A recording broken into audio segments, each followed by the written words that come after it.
राग ही वाईट गोष्ट नाहीये, ही एक नैसर्गिक भावना आहे. पण प्रश्न हा आहे की राग आल्यावर आपण त्याचं करतो काय?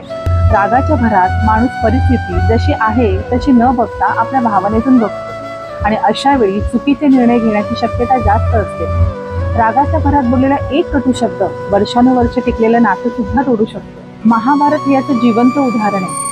दुर्योधनाचा अहंकार, द्रौपदीचा अपमान आणि सुडाची भावना आणि अनेकांच्या क्रोधाच्या भावनेने एक महायुद्ध घडलं.